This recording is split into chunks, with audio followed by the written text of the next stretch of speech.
Always a bunch of stuff to deal with and talk about. But we've got a couple of things I want to get started with because I keep seeing these things pop up and they pop up in interesting places. But a lot of different training that's going on right now. It's pronoun training. So this was one thing that showed up, and you can actually watch the video of this training session. This particular headline puts it in such a way as to sound like, well, these two naval engineers are talking to kindergartners, talking to little kids about how to use pronouns and make safe spaces with pronouns. I was thought, well, we'll show a little clip of this, and no, there's no reason to show a little clip of this.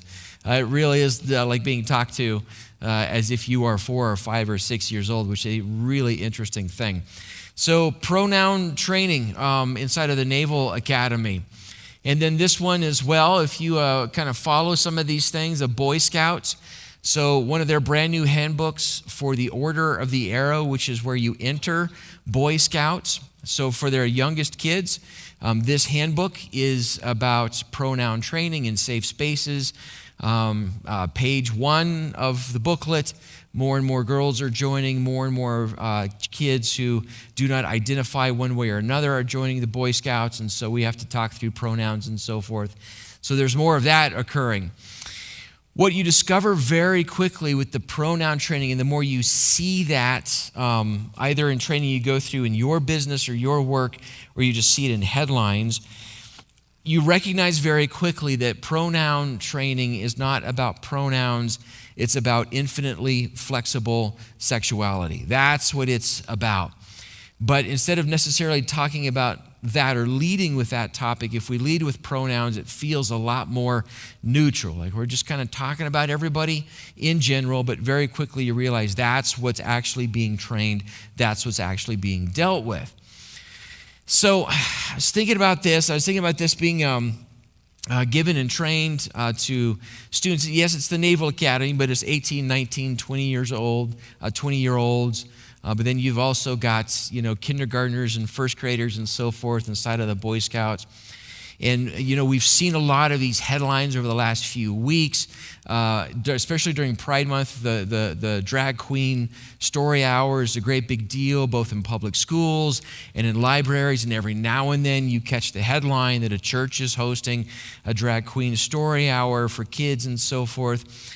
And so I'm interested in this question: why are there drag queen story hours for kids and not for nursing homes?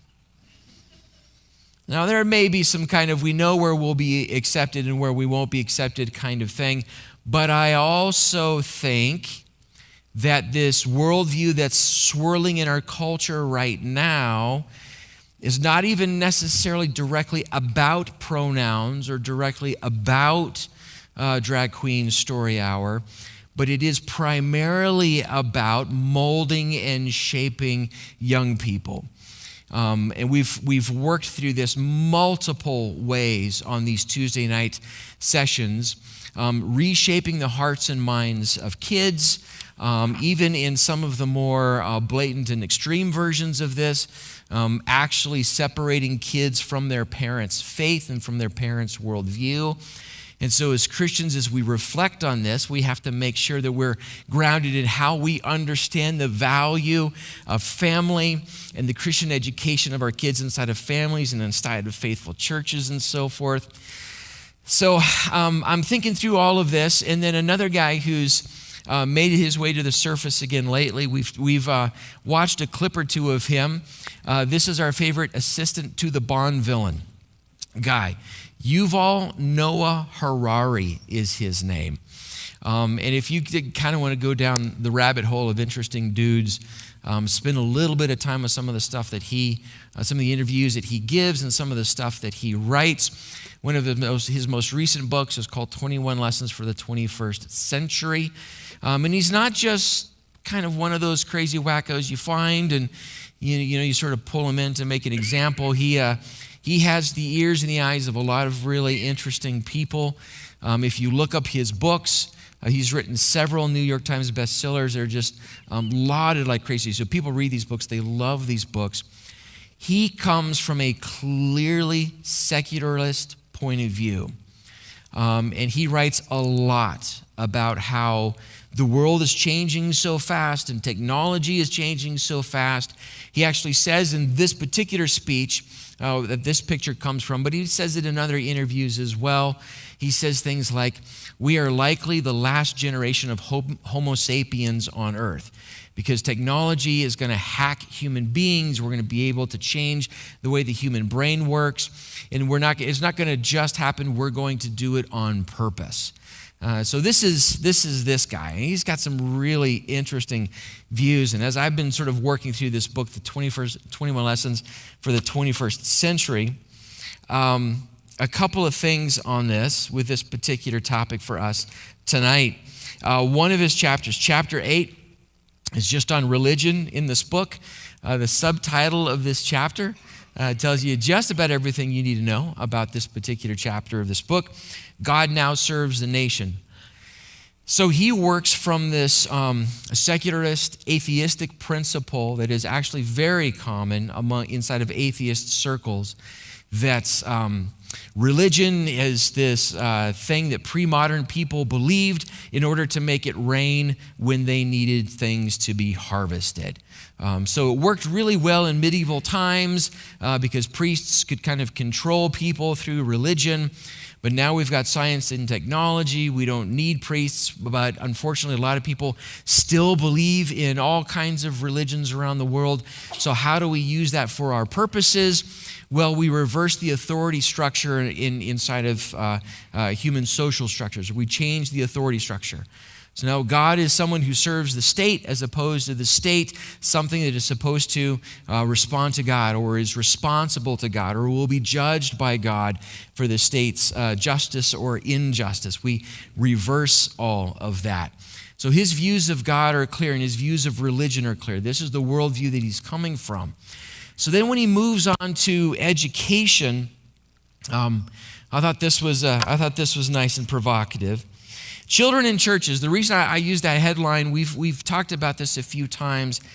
The worldview that's at work inside of our culture right now sees it as very important, and you read this in what they write, sees it as very important to change the way churches see things, to change theology, to change our practice, and to change the way children see things. That's why so much inside of a lot of educational systems and structures are changing. Well, here's some of his views of what he writes about education. So he believes that human existence is changing at such a rapid and unpredictable pace that all forms of education are now out of date. And when people write like this, you've got to you've got to have your radar up. Because people have said these kinds of things for a very long time. When you read the influential philosophers of the 1700s, the 1800s, the 1900s, all of them inside of their books somewhere, they're going to say something like this. We are now at a stage in human history where what used to be true is no longer true. The way we used to do things, we can no longer do things this way. And especially with European philosophers, it always is some matter of the church has suppressed us and now we're changing everything. So when this guy writes this a couple of years ago in this book, it's nothing new. It's just a way of getting the reader to say, you're right. We've got to change everything. So how do we change everything? We need a new version of education. He says in his book, we have run out of time. So you got to love this. So here's what he says in this chapter. So the best advice I can give a 15-year-old stuck in an outdated school somewhere in Mexico, India, or Alabama. Alabama always makes it into those lists. Poor Alabama, right? Mexico, India, or Alabama is don't rely on the adults too much. Now, don't trust anyone over there. Has anyone ever said this before, right? Now, the magic of a line like that is always the same. Don't trust the adults too much, except for me. Except for us. We know what's going on. Those other adults, they don't anymore. So and this is how the chapter works. So if you can't trust this, or if you can't make your way through life doing this, what can you rely on? So the rest of the chapter is, well, you can't rely on this, you can't rely on this, you can't rely on this. So what can you rely on as a 15-year-old moving forward in this world. To succeed, you will need to work very hard at getting to know your operating system better. He firmly believes technology is going to take over the human being. Getting to know your operating system better. This is, of course, the oldest advice in the book, Know Thyself. So his philosophy of education is some version of to thine own self be true. Now, what does a Christian believe about thyself? What does a Christian believe about what is sitting inside of the human heart? And should I be true to my own heart and my own impressions and desires and wishes inside of this life? Because again, the point of going through this kind of worldview segment is to always ask this question then, well, what's true about Scripture when it comes to this? What's God's structure of things actually like when it comes to stuff like this? For some of you, this is a familiar passage, but thinking about God's truth, moms and dads, kids, grandparents, grandkids, we go very quickly to Deuteronomy chapter 6. I'm just going to read the first 9 verses. A little bit of this will probably it's going to sound very familiar. But here's what God sees about the faithful home and the faithful family structure. Now, the people of God, the church structure even. Now, this is the commandment, the statutes and the rules that the Lord your God commanded me to teach you, that you may do them in the land to which you are going over to possess it, that you may fear the Lord your God, you and your son and your son's son, by keeping all his statutes and his commandments, which I command you all the days of your life, and that your days may be long. So it's actually a promise from generation to generation. Hear therefore, O Israel, and be careful to do them, that it may go well with you, and that you may multiply greatly, as the Lord, the God of your fathers, has promised you, in a land flowing with milk and honey. Hear, O Israel, the Lord our God, the Lord is one. You shall love the Lord your God with all your heart and with all your soul and with all your might. And these are the words that I command you today that shall be on your heart. You shall teach them diligently to your children, and you shall talk of them when you sit in your house, and when you walk by the way, and when you lie down, and when you rise. You shall bind them on a sign on your hand, and they shall be as frontlets between your eyes. You shall write them on the doorposts of your house and on your gates. So that's just an Old Testament way of saying don't trust the adults too much, right?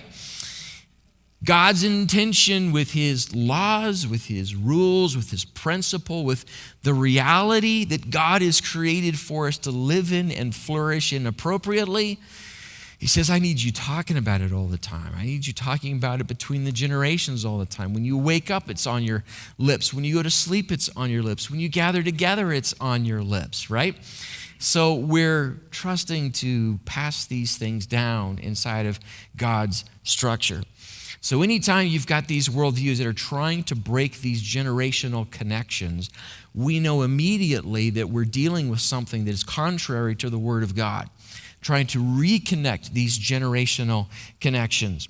Exodus chapter 20, verse 12, one of the 10 commandments, goes the other direction, so to speak. Honor your father and mother, that it may go well with you. The New Testament actually says it's the first of the 10 commandments with a promise. So the advice to a 15-year-old stuck in high school in Alabama is honor your father and mother and listen to the laws and the ways of God. And now your life will flourish and go well if you follow in the paths that have been given to the people of God for thousands and thousands and thousands of years, right? I mean, that is actually the advice. Now, something that the Christian needs to always have in their back pocket. Not even necessarily that's just this one verse. I just happen to like this one verse of Scripture on this topic. Jeremiah 17:9. But this is the teaching of Scripture from Genesis chapter 3 to the very end of the story. Any worldview that is a version of know yourself, trust yourself, follow yourself, wants to, on one level or another, deny the one truth of the human heart that is empirically verifiable in every human being's life. And that is that I myself am a broken sinner. I am not to be trusted. My desires and wishes are full of sin. Jeremiah 17:9. The heart is deceitful above all things and is desperately sick. Who can understand it? Who can understand? When you think about it, who can understand how broken and twisted the human heart really is? But this is part of the promise of regeneration through Jesus Christ. This is part of the promise of the gospel of Jesus Christ, is that what is twisted and broken inside of me can actually be made straight by the work of the Spirit and the work of Jesus Christ inside of us. So the Christian point of view, and if we're dealing with something like education, we can even pull this into that category, pull this into that way of doing things, and say, well, the way of the gospel is to straighten out what is twisted and broken inside of the human heart. But to make sure that we recognize that in this worldview that is gathering power and steam in the world around us, a lot of the fundamentals, all of the fundamentals in this worldview, and this is why we deal with this, they are contrary to the Word of God. They're contrary to the human heart. They're contrary to the gospel of Jesus Christ. Don't be true to yourself, at least in this significant sense, because then you're trusting in something pretty broken, as a matter of fact, pretty broken. All right, so that's why there are drag queen story hours in elementary schools and not nursing homes, right?